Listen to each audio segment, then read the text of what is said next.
Hello and welcome. I'm your host, Mark Roberti, and this is the podcast for entrepreneurs who are looking for the breakthrough for their businesses. Social media is continuing to grow, and with Facebook at over 2 billion users and a lot of other social networks with hundreds of millions of users, the impact of them has truly been extraordinary.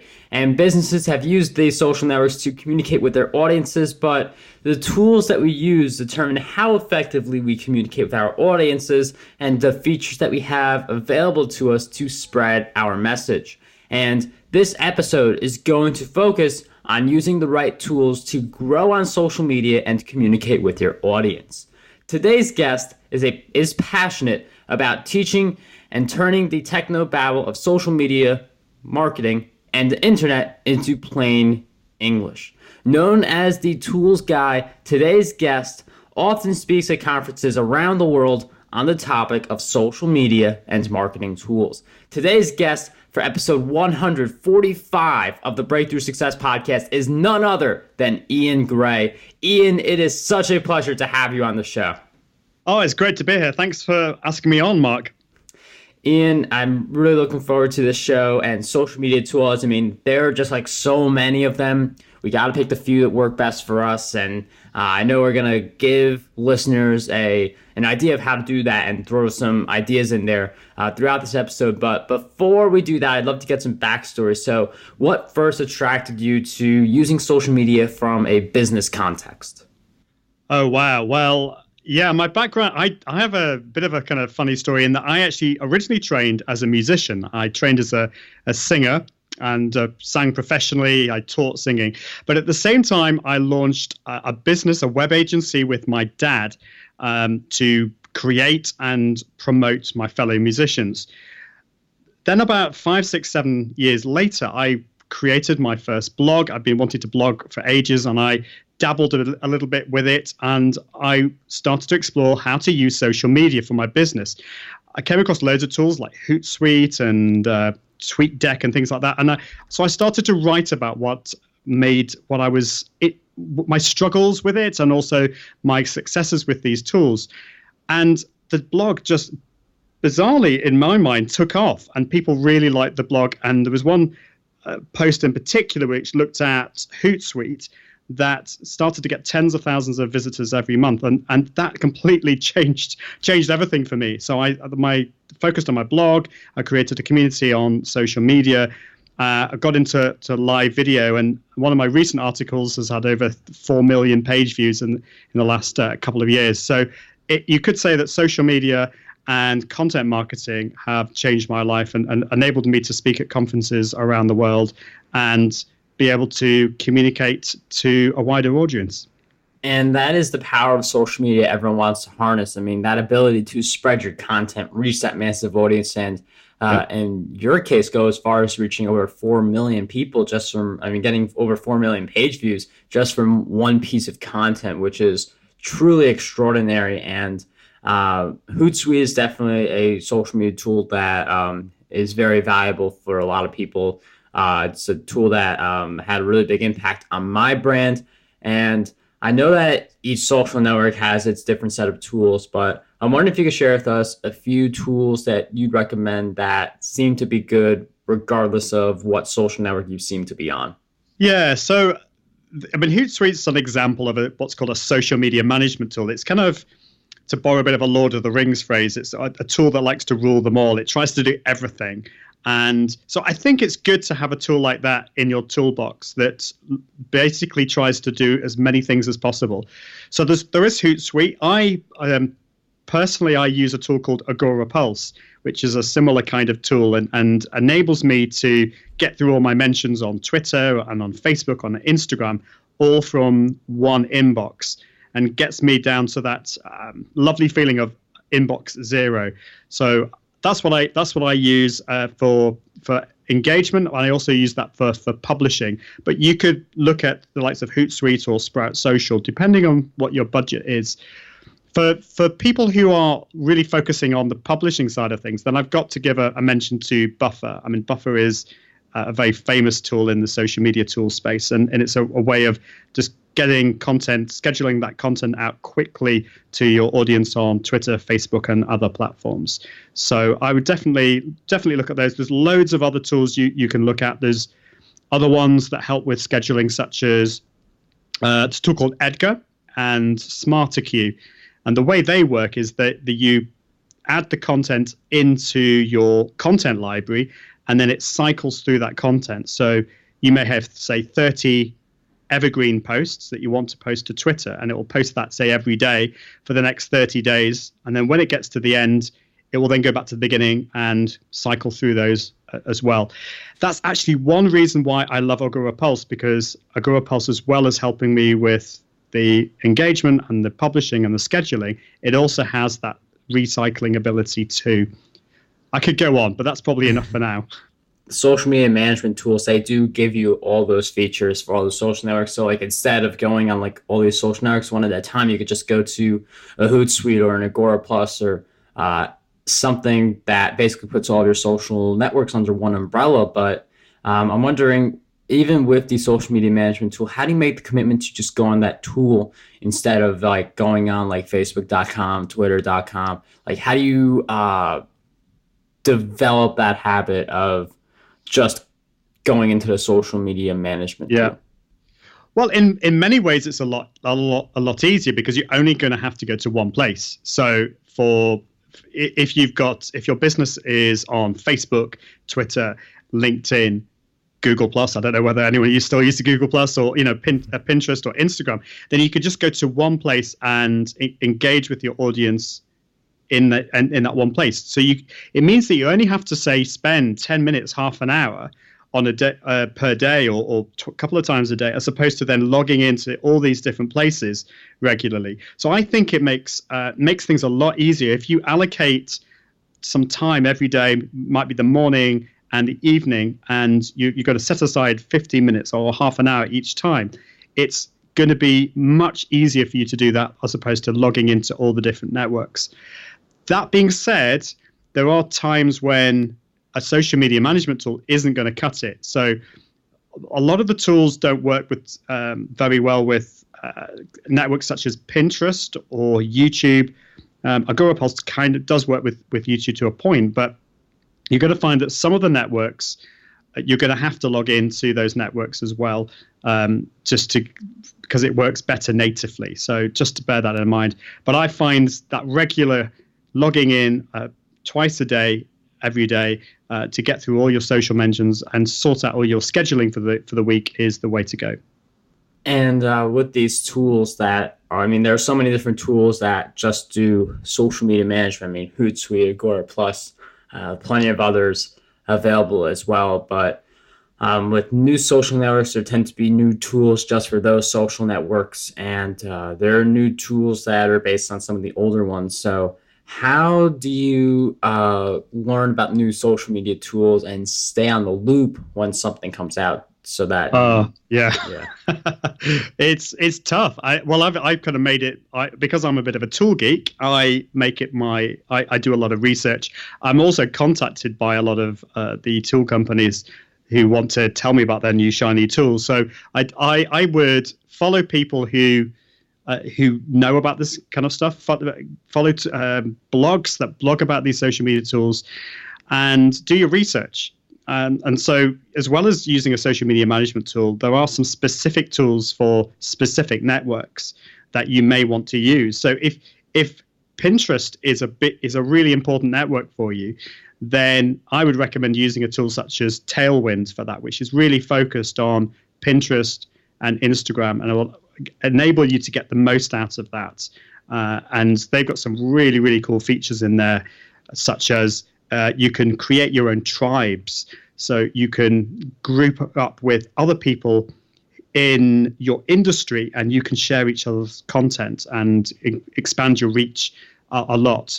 So that's really important to look at which networks do you want to focus on, and then find a tool that's going to be really specifically helping you with that.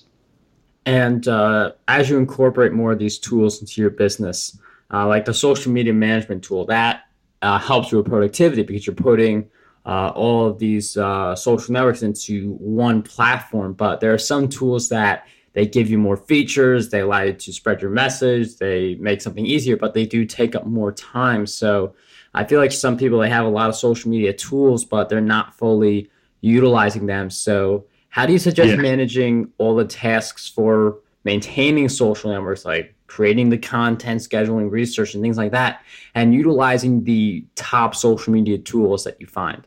Yeah, great question. It's kind of like Photoshop.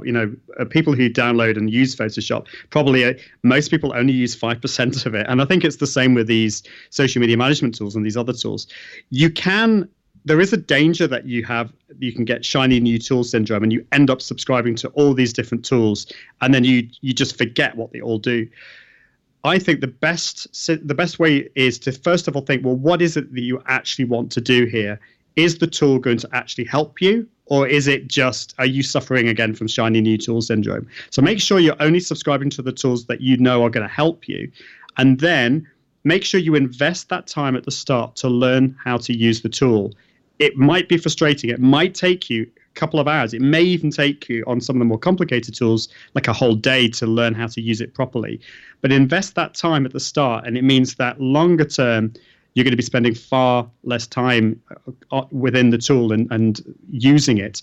And then the second thing is to make sure you put down, you have a document, you could use Google Docs, where you are listing down all the steps to using that tool that you're going to be doing on a regular basis. So for example, I use a Buffer to schedule out my content. And I also use 3 tools for this. I use Buffer, If This Then That, which is ifttt.com, and Feedly. So I go into Feedly, and that allows me to subscribe to lots of blogs that I really want to make sure I'm looking at, and I want to share with my followers on Twitter.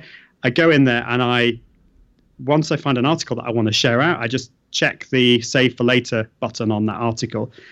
If This Then That is a service. It's a free service that then takes all the saved articles from Feedly for me, and will add that to Buffer to then post out on Twitter. So it sounds complicated, but for me, when I then list that process down in my Google Docs, all I need to do is every couple of days I go into Feedly, and I go through and I save all the articles for later in that, and then that gets posted out to Twitter. And it's a very simple process. The advantage of doing that is that later on, if you then decide to delegate and maybe hire a virtual assistant, you've got all these processes in place, and it's just a case of handing that over to your virtual assistant for later.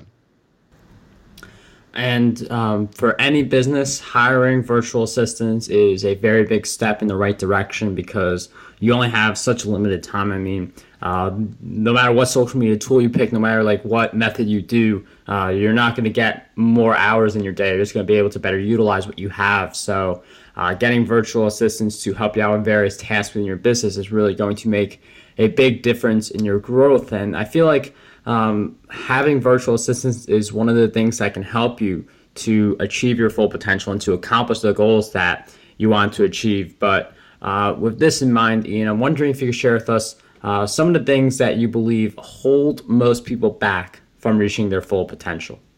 Oh, that's a great question. It's usually ourselves. It could be many different things. It could be, for example, perfectionism. Maybe you're trying to be perfect all the time. Well, you've got to stop doing that. I'm a huge perfectionist. I want to create content that's going to be killer content that's really going to change people's lives. But sometimes that can hold me back from actually just writing the content. So I know a lot of people I've spoken to suffer from that. And then there's the whole imposter syndrome, that some people feel that they've somehow that they're going to be found out, that they actually don't know as much as they make it seem to be. And so we're worried that people are going to actually find us out as frauds. And again, that's totally not true. We've got to realize that actually we do know our stuff, and we've got to just get out there and communicate our message with our audience. You could argue that if you're suffering from imposter syndrome, which I've suffered from many times, that you're actually being a bit selfish. You're actually stopping the people who need to hear your message. And so I say just be consistent, create that content on a regular basis, and also get accountability. I'm a big believer in joining mastermind groups. That's with other people who are not necessarily in your industry, but they're maybe at a similar stage in your business or maybe a little bit ahead of you. And you meet on a regular basis, you hold each other accountable, and you share your struggles and also your successes with each other. And the whole point of meeting together is to push each other forward with our businesses. So I think in answer to your question, the biggest obstacle that I think most people struggle with is mindset. It's to do with how they view themselves. And it's you've got to be prepared to change yourself and to get rid of all those barriers that are holding you back. I mean, mindset, that is what makes or breaks any individual. And I could go back to any of the setbacks I had, and I could always look and say, like, oh, I didn't have a strong enough mindset. And that's why I encountered a setback. Or when you're in a setback, having that bad mindset just makes you stay in that setback for a longer period of time. And challenges, I mean, they're definitely a necessary part, but you don't want to stay like too bogged into them. So how do you suggest that we have a good mindset when we're in that challenge? I think you've got to be honest with yourself. And when you are in those difficult times, you've got to get away from the computer, go out for a walk, and have a really good talk to yourself. I would say stay away from technology for that time. If you're going out for like a day, have a bit of a retreat and take some pen and paper, write down what you're thinking about, and focus on your hopes and dreams for the future. I mean, I know this kind of sounds a little bit deep and meaningful, but I think it's important. If you're a solopreneur, if you work from home and you're on your own, it's tough being an entrepreneur. You're going to have some amazing times, but you're going to have some really tough times. You know, most entrepreneurs go through, fits of depression and negative times. So I think we need to be really, really helpful to ourselves and have those times where we get out of our offices and get out and think to ourselves, write down what we are wanting to achieve, but also to, as I said before, being in a group of people like a mastermind group with other people where you can be truly honest. And let's face it, on social media, we can't, when most people are not overly honest on social media, we tend to share the successes, but not the times when things aren't going quite so well. So we need that place, that safe place where we can talk about the times that, we're really struggling. And, that's been so important for me in those difficult times, as long as you can also share your successes with people too. The other thing is read books, read some books that are really helpful. And, that will be different depending on the kind of book that resonates with you. But it could be, books that have helped me are like, I'm trying to think off the top of my head, there's The Rise of the Youpreneur is a great book by Chris Ducker. And there's one which escapes me, the name escapes me, by Gay Hendricks. What's it called? It's The Big Leap. I don't necessarily resonate with the way he writes the book, but the idea of getting over the negative bits that we struggle with, and the fact that sometimes when we do some positive things in our business, we can almost press the self-sabotage button. And it's just being aware of those times when actually, when we get success, we've got that time sometimes afterwards where we press the self-destruct button when we should actually be happy in our success. And you mentioned two really good books. And one of the questions that I do enjoy asking people is for the 3 book recommendations that they believe have a positive impact, because I feel like it's really important for us to continue to develop our self-education. Like listening to this podcast or other podcasts is great for that. I feel like books are another great route. So you already shared with us 2 great resources, which will be over on the show notes, markberty.com/E145. E145, but do you have any other book that you want to share with us that you believe have a positive impact on us? Oh, there's so many. Well, there's those two books. I haven't finished The Rise of the Youpreneur yet, but I'm almost finished with it, and it's a really good book to do with how to build. For a solopreneur, how to build your personal branding. It goes through all the steps. It's really good. And then there's The Big Leap, as I said, by Gay Hendricks. Then there's also Known by Mark Schaefer. I'm a big Mark Schaefer fan, and that's great. It's basically the kind of the science behind getting known, not famous, but getting known to your tribe and to the people who are going to become your biggest advocates. And I think as business owners, as solopreneurs, we want to grow our tribe, people who are passionate about us. So that book is really, really good too. And a book that I haven't actually read yet, but I'm about to read. And the reason I recommend this, I know I can recommend this, is because so many people that I respect have read this and love it. And it's called Real Artists Don't Starve by Jeff Goins. Have you read that? Yes, I have. Okay, so there we go. It's a good book. Well, thank you again for those great book recommendations. Those will be in the show notes that I mentioned before. And one of the things that I want to talk about before we get to the end of our time together, we were talking about challenges earlier. And with that in mind, I'm wondering if you could share with us one big challenge that you faced in your journey and a powerful lesson you learned during that challenge. Okay, right. Well, yeah. So I mentioned the whole self-sabotage thing a little bit earlier, and I have a real experience of this in that a couple of years ago, I launched my first course. It was to do with live video. It was really, really successful, and it kind of out of the blue for me, and I was really excited by that. But then when it came to creating other courses, I kind of inadvertently pressed the self-destruct button because it's weird. It was almost as if I couldn't live up to the course before, and I found that I was starting to hide in my comfort zone. So I call last year was really my hiding year, and then somebody recently, well, this was last year. Somebody, when I was talking about this in a mastermind roundtable mastermind group, kind of said to me, "Well, actually, what you're doing is you're being selfish." And I mentioned that earlier. So because you're hiding your message from your audience. And so this year is my year of actually getting myself out there and talking to people and getting on doing live videos and bringing my name out there, not to the whole world, but to my audience. So it's seeking out the people who need to hear your voice. And so it's a real difficult journey for me over the last couple of years. Although I've had a lot of success, it's now this opportunity to rise above what I was doing last year and seek my audience out and be heard and be known by my tribe.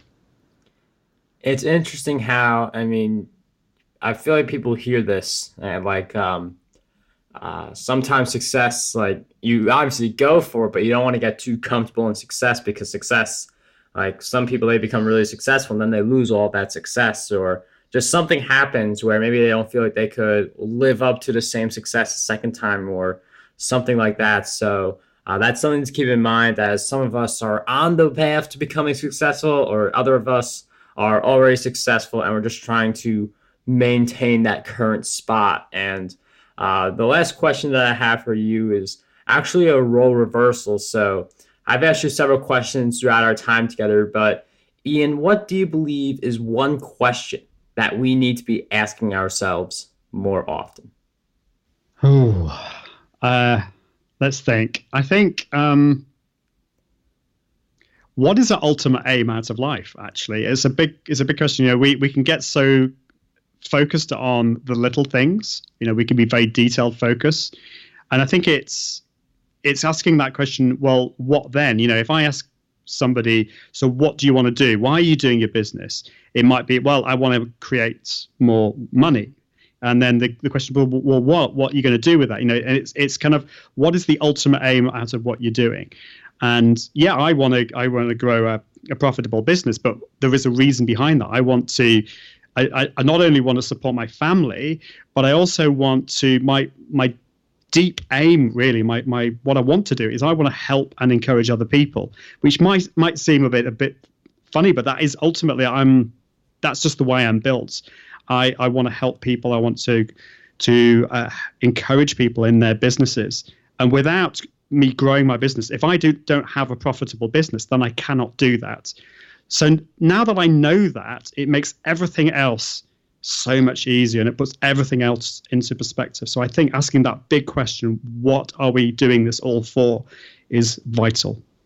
Ian, thank you for sharing with us that great question. And I do believe we keep asking ourselves reflective questions. That's going to allow us to learn more about ourselves and leading the life that we want to live. And Ian, I know you're working on a lot of different things, and I wonder if you could share with us where we can find you on the web and one of the big things that you're working on right now.